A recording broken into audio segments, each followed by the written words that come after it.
Hello there everybody, this is Alex from Hardcorian Guides, bringing my guide for BioShock Infinite on 1999 mode without using any of the dollar machines. Today, we are doing level 9, which is going to be called Finkton Docks. This is the first time that, okay, how does this work? I think we come back here again, I don't remember. But either way, this is one of 2 to 3 areas, I would say, that are Finkton areas. And the way that the wiki thing I read it as, it cut, what was it? It cut the Good Time Club into Finkton proper, I think? I don't remember. Well, either way, the docks itself, actually, I think we only come here once. So that's probably what I'm getting wrong. It's like, this is once proper, we go multiple times or something. Either way, we're in Finkton Docks. This is one of my least favorite levels of the game, especially like the level after and Shantytown as well. But I think the game kind of picks up once we get out of here and start heading toward Emporia, which I said in the last video, like, I don't really like downtown Emporia that much, but I think I might like it better than this. The docks beginning section is not annoying or too hard, really. It really isn't. But after that, after the docks, once we get to the proper section, and then you have the Good Time Club and Shantytown and all that stuff around you, then I don't like it much anymore, because it's one of those like back and forth fetch quest kind of things. Even though you go to an area, you lead the area a couple times, and then sometimes they give you a tear, and you tear into that new world, and there you go, and yada yada yada. You'll see it when we get there. Maybe if I don't have the cutscenes cut out for it. So the beginning part of docks, again, is not too difficult. You're not really swarmed yet. You will be swarmed pretty soon with enemies. Once you get to like a certain spot on these docks, the enemies will notice you and they'll be like, hey, wait a minute, that guy's bad. Like this guy, for example. They're looking around because apparently they know who you are, and I accidentally shot that guy standing on top because I thought he was... I only shot him once, so I didn't kill him, but I actually thought he was one of the bad guys, because you know how this game is. I mean, it's always been like that, even with splicers. Like, you know, there's never really been technically a good splicer, but then BioShock Infinite comes around and it's like, oh, but there is good and bad people, which I don't mind. I'm just saying, like, you get so caught up, you know, in not knowing who's who. But even though this game only has like a set amount of enemies anyway, like you fight the police and you fight the Fox, or you fight generally Comstock men, which is typically just, you know, the higher up police form, I would say. It's hard to explain, but essentially, you know, nobody wearing casual clothes will probably come after you. That's what I'm trying to say. And that was just a complete mistake on my end. Even if I did kill him, it really wouldn't matter. I mean, he's just an NPC anyway, so I'm sure everybody will probably get fucking butthurt and be like, oh, that person was black and shot him. What are you, fucking racist or something? Like, shut the hell up. Seriously. Come on. It's just a fucking video game, guys. Seriously, get over it. Well, anyway, back to the topic at hand here. Fucking lose like a bunch of subs from that, but that's okay. You know, they didn't like my content to begin with, so whatever. Anyway, I found a good spot right here to hide out at, essentially, because this gives me some nice bit of cover, and I could just shoot down the mosquitoes if need be. I do have a couple guns back here. You do find a machine gun back there that you can use, which does a good bit of damage. Now, how to take down the mosquitoes the best way, my advice is to shoot the balloons, because I think it does the most damage. At least I think it does. I'm not sure. You can debunk that if you wish. I'm not 100% positive.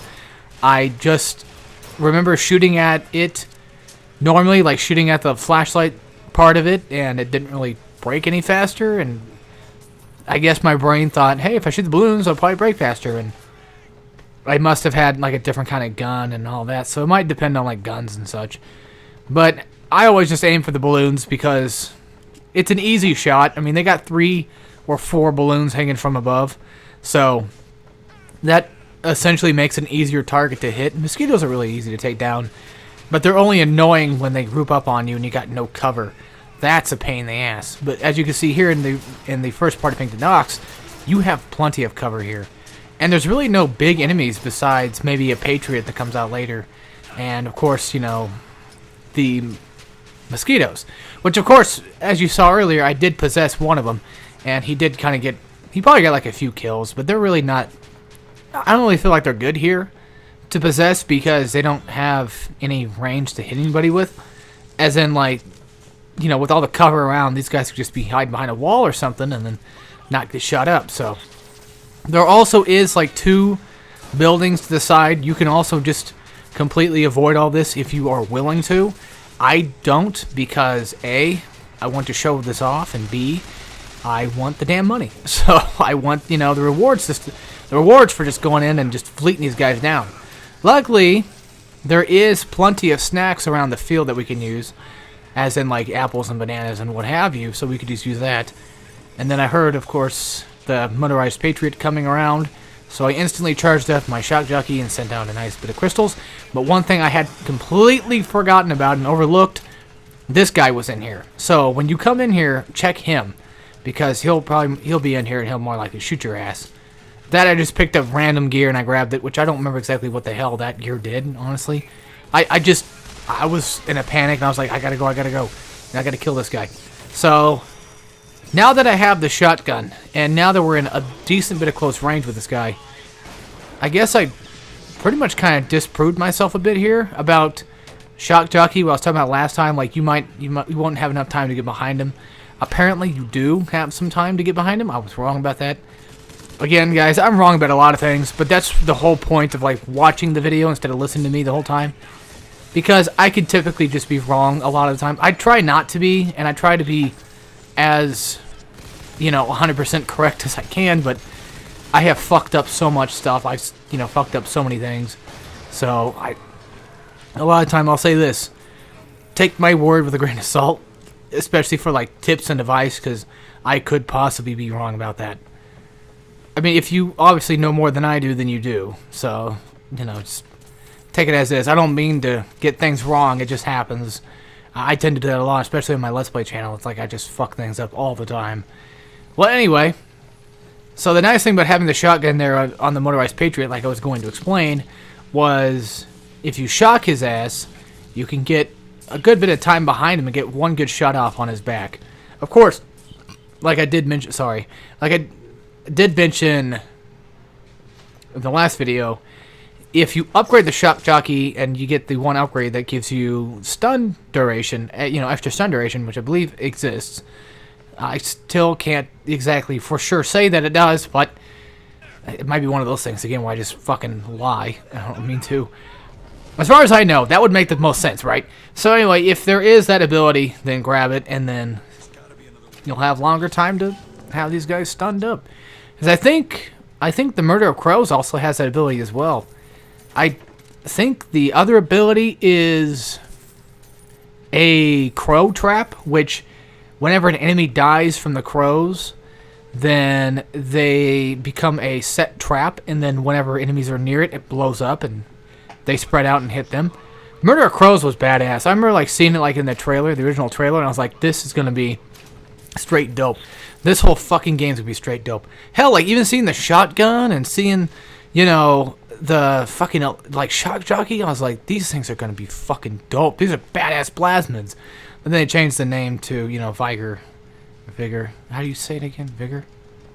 I don't know. I remember like watching iDubbbz today and he said like Vigor or something like that, and I'm like, that's how you fucking say it. I think it is Vigor, or no. Vigor, I think. Ah, fuck it. You guys know I mean well. Alright, anyway. We're heading on to the next section. And now we got a nice sniper rifle. Which also was in the trailer as well, speaking of the trailer. Oh man, the original trailer was fucking great though. Oh, it was awesome. He even had telekinesis, but then they got rid of it, which I understand. I mean, I'm not too pissy about that. I mean, it's one of those things that would help, but honestly, I think it might have been a better idea to not have telekinesis, because A, it would make the game way, way too easy, and plus, you know, you could just grab lockpicks out of nowhere. And, you know, telekinesis is just a mess, to an extent. I mean, keep it in the original BioShocks was a good idea, I think, because at least that way, you know, they're technically setting themselves away from the original BioShock, but they're trying to, at least I feel like gameplay-wise, they were trying to, you know, separate themselves from BioShock, the originals, and make it a little bit more modernized. And, you know, having telekinesis would be way too easy and way too much, you know, shit would probably be flying across the screen. And This game's extremely open world to an extent. You know, it's open because there's so much stuff around that you could just drop, you know, off the map. And that might have been one thing they probably kept in mind as well. Is like, well, what if players, you know, use telekinesis, grab an object they really want, and it drops off the map?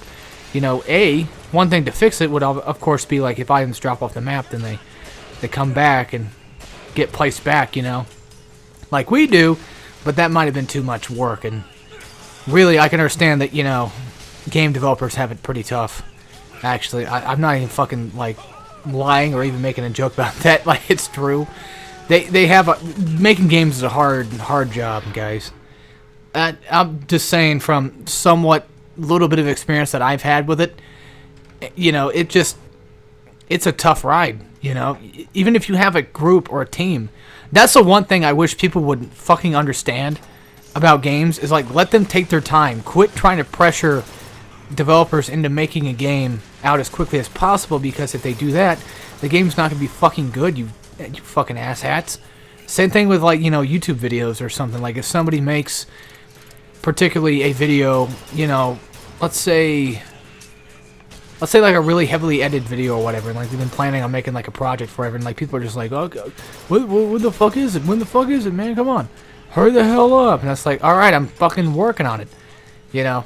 I'm essentially talking about like a bridge. Like, it seemed like a lot of people were getting kind of tired of Dragon Ball Bridge not coming out, you know, right then and there. It's like, well, first of all, they have to, you know, there's a lot of work involved with that. There's lip syncing, there's, you know, voice acting, there's scripting, you know, all that stuff. Like, you people on the outside looking in think this shit's easy. I mean, granted, what I'm doing right now is completely fucking easy. Of course, the only hard part is actually playing the game and beating it. And honestly, just getting commentary that's at least good enough and somewhat entertaining, that's hard too, but I just really just go with the flow, so that's not that hard, honestly. Again, like I said, the hardest part about my job here on YouTube is just playing the game. That's literally it. You know, depending on how hard the game is, necessarily. But, you know, for big-time YouTubers that have big-time videos, not talking about PewDiePie, I'm talking about, like, you know, doing a even doing a podcast will probably be somewhat easy too, but probably a little bit more difficult. I'm talking about, like, just, you know, animation, or just even like dubbing over stuff and lip syncing and just all that kind of crazy ass stuff that, you know, YouTubers do. That stuff's not easy, and no doubt it's not. And I would not doubt it. Like, there was one point when I really wanted to do an abridged, but then I decided against it because I realized, you know, this would take way too fucking long. You know, I barely have any jokes as it is. I had jokes, but I was like, nah. You know, this might come off too cringy. So I do apologize for not exactly explaining what the fuck to do in the last section. Mostly it's just stay back in that area I was hiding at in. That's your best bet. And if you go to fight the RPG guy, you can of course use possession. If you have it fully upgraded, you can get the, you know, suicide kill for it, or just use Bucking Bronco and knock his ass clean out. Or possess a turret. That could work too. Always inspect your environment. That's one key tip for Infinite I can tell you, is always inspect your environment and stay back. Stay back from enemies. Even if you have a close range shotgun like I do, if you are not in a close range area, or, you know, if you don't have any health around the area that you can use for, you know, your gear to get invulnerability for a little bit, then don't run into, you know, enemy fire and be like me and die. So there are 2 to 3 cops, maybe more. Okay, well, there's a mosquito for one, who I completely forgot about being there.